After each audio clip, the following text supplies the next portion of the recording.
vamos a recordar el lema que nos acompaña cada día de nuestra novena. Madre peregrina de la fe. Y así estamos recorriendo este caminar, estos días de novena, rezando sobre el caminar de nuestra propia vida. Todos estamos en camino. En ese camino, decíamos ayer, compartimos con otros hermanos y hermanas que también caminan. Y está también la presencia cercana de Dios, que camina a nuestro lado, que está vivo, que se hace presente en nuestra historia para salvarla desde dentro. Y está también la presencia de María, peregrina de la fe, que acompaña nuestro caminar como creyentes. Y hoy queremos reflexionar sobre las dificultades que encontramos en el camino, los cansancios. Cuando uno sale, ya sea a caminar, o va a algún lugar en bicicleta, o en colectivo, o en auto, siempre corre algún riesgo, ¿no? El único auto que está seguro de que no va a chocar es el que se queda en el garage, digamos. Después hasta el mejor conductor, el mejor chofer, algún toquecito por ahí puede dar. Nuestra vida también, ¿no? A ver, si nosotros nos podemos a pensar cómo es la experiencia de ir caminando, nos damos cuenta, decíamos hace unos días, que a veces el camino se hace cuesta arriba, a veces uno puede tropezar, a veces uno puede caer, a veces uno se cansa de tanto caminar, a veces uno se hiere en medio del camino. Y nuestra vida es así, ¿no es cierto? Tenemos problemas, tenemos dificultades, nos pasan cosas que nos hacen sufrir, que nos entristecen, que nos duelen. Son las dificultades del camino de la vida. ¿Quién no tiene algún problema? ¿Quién no tuvo o tiene algún dolor o alguna tristeza? Todos tenemos. A veces son problemas familiares, a veces son problemas económicos, que no alcanza la plata para llegar a fin de mes, que no tengo trabajo. A veces son problemas afectivos, que me siento solo, que no tengo con quién hablar. A veces son problemas espirituales, que no sé si creo o no creo, que dónde está Dios, que ya no creo como antes. A veces son dolores porque hemos fracasado en algún aspecto de nuestra vida, porque no pudimos lograr lo que queríamos realizar, porque los hijos están tomando un camino que no era el que nosotros queríamos, porque quizás fracasé en mi matrimonio, porque quizás he perdido un ser querido, porque quizás tengo una enfermedad seria y no me puedo curar, o algún pariente tiene una enfermedad grave y va cada vez peor.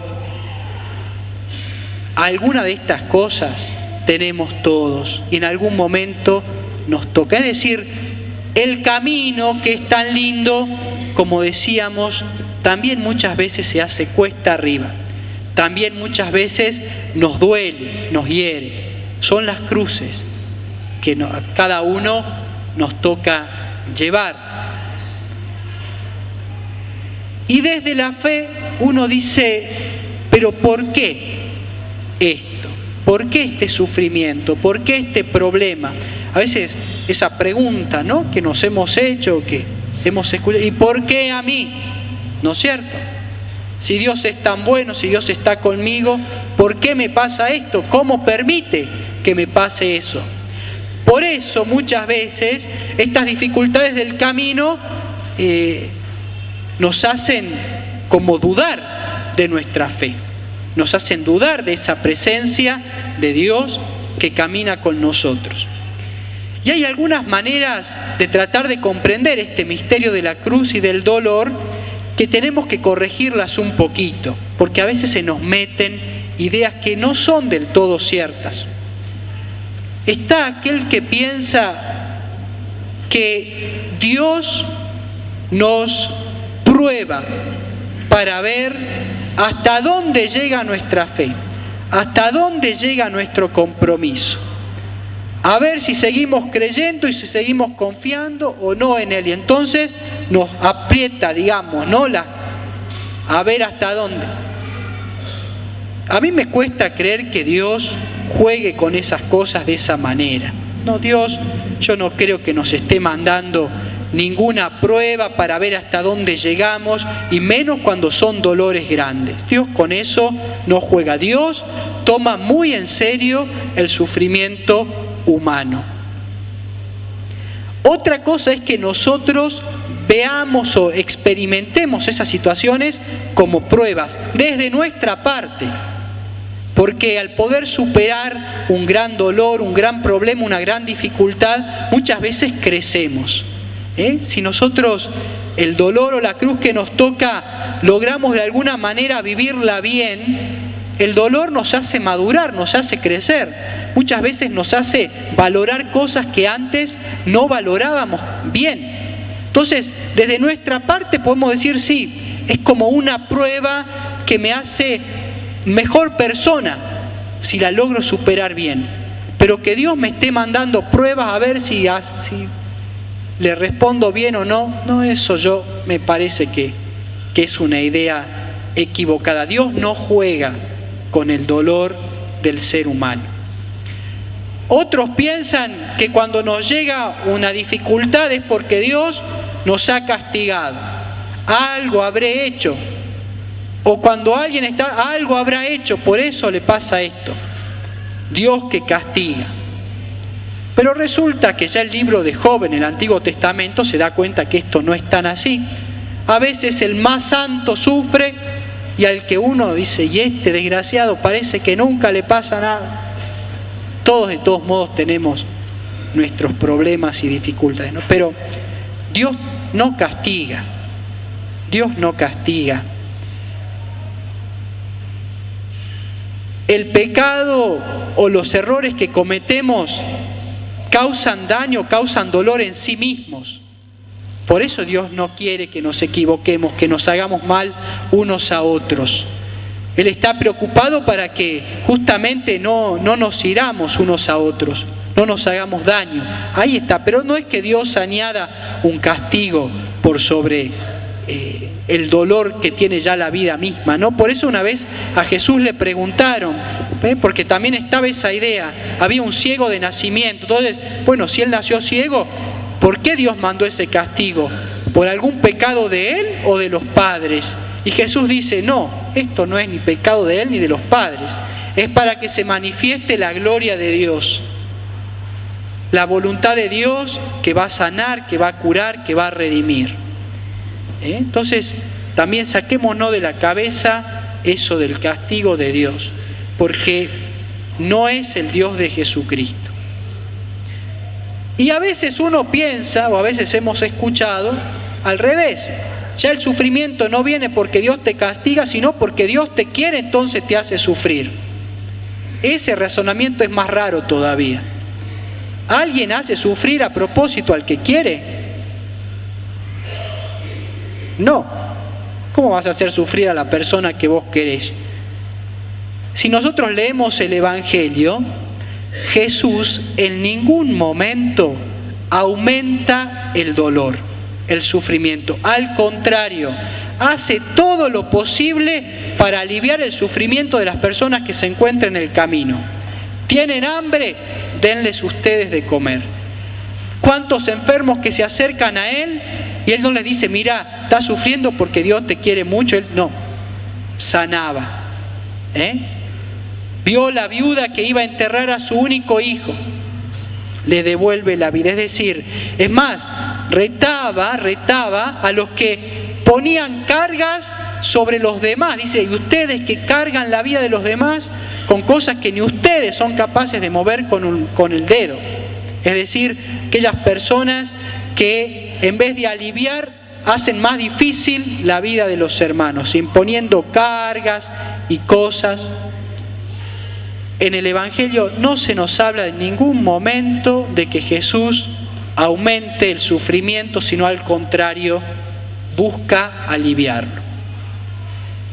Entonces, tenemos que decir, no busquemos explicaciones al sufrimiento diciendo, esto viene de Dios. ¿Qué podemos decir? Podemos decir simplemente que la vida tiene sus cruces y a todos nos tocan, y es un misterio, pero es porque este mundo es imperfecto. Nosotros esperamos un cielo nuevo y una tierra nueva, como dice la palabra de Dios, donde ya no habrá lágrimas, ni dolor, ni sufrir, pero por ahora hay. ¿Y cuál es la palabra de Dios frente al sufrimiento? Es su presencia, es su cercanía. Como un padre bueno que cuando su hijo está sufriendo, o aquel que está enfermo, o aquel que es más débil, es al que le dedica más atención. Así también Dios cuando a nosotros nos toque el dolor o el sufrimiento. Dios está más cerca que nunca, aunque nosotros pensemos que Dios nos ha abandonado. Y aunque alguna vez pensemos que Dios nos ha abandonado, aún en ese momento Dios está a nuestro lado y Dios comprende. Porque a veces la vida se nos hace tan difícil que nos puede pasar como le pasó al profeta Elías en la primera lectura que hemos escuchado. Lo perseguían para matarlo. Y entonces él dice que después de caminar todo un día se tiró abajo de un árbol y dijo, bueno, yo hasta aquí llegué, ya no doy más, me deseo la muerte, no puedo seguir. Y a veces nos pasa que vemos todo tan oscuro, tan complicado, tan sin salida, que a veces también hasta podemos desearnos la muerte. Ya basta, Señor, yo ya no puedo seguir. Y ahí se hace presente el Señor. Manda esos ángeles que le dicen, Elías, levántate, come, toma, que hay que seguir caminando. Todavía queda mucho por recorrer. Esa es la presencia del Señor en nuestra vida. Dios no nos ahorra las cruces, no nos ahorra las dificultades ni los problemas. Dios no nos prometió en ningún momento, aquel que me siga no va a tener ningún problema, no, eso no lo prometió nunca. ¿Qué es lo que prometió el Señor?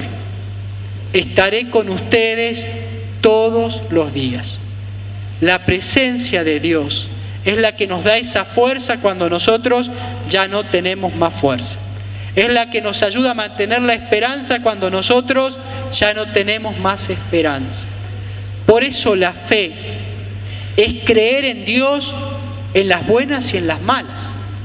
Cuando nos toca la cruz, más que nunca tenemos que pedir el don de la fe para poder decir, Señor, aunque parezca que no estás, yo sé que estás conmigo, que vos me vas a dar la fuerza, que vos seguís a mi lado, aunque no entienda por qué me quedé sin trabajo, por qué esta enfermedad, por qué se murió esta persona, mi hijo, mi madre, mi padre, mi hermano.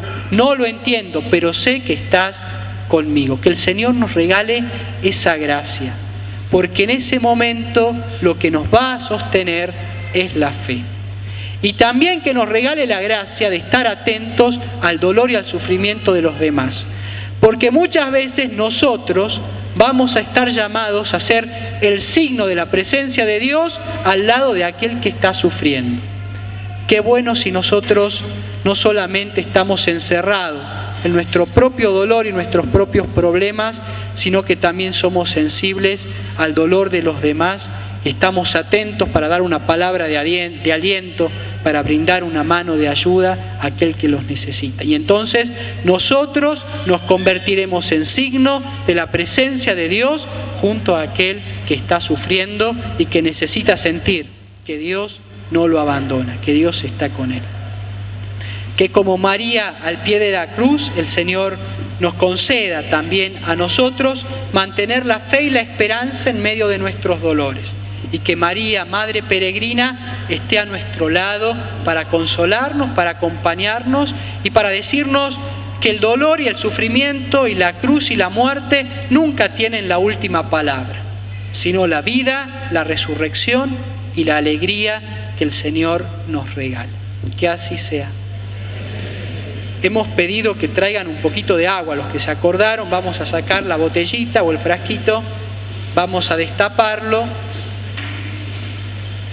El Evangelio nos dice que Jesús también estaba caminando y al mediodía se cansó y se sentó junto a un pozo y llegó una mujer samaritana y empiezan a hablar y él primero le pide a ella agua y después ella le termina pidiendo a Jesús esa agua del Espíritu que calma nuestra sed profunda. Vamos a bendecir esta agua que es signo de esa presencia de Dios, que en los cansancios, que en el desánimo, que en nuestras dificultades del camino, quiere estar a nuestro lado para que podamos seguir adelante. Oremos. Dios y Padre bueno, que nos has hecho renacer en el agua del bautismo, como tus hijos y tus hijas. Te pedimos que derrames tu bendición sobre el agua que hemos traído en esta noche, para que sea el signo de tu presencia que nos acompaña siempre, pero especialmente en los momentos de dificultad, en nuestros problemas, en nuestros cansancios, en nuestras tristezas, para que podamos sentir que tu presencia es como el agua, que nos reanima, que nos refresca, que nos despabila, que calma nuestra sed profunda y que nos devuelve la esperanza. Bendice, Señor, esta agua y los lugares, las personas y los objetos que en espíritu de oración y con fe vayamos a derramar. En el nombre del Padre y del Hijo y del Espíritu Santo. Amén.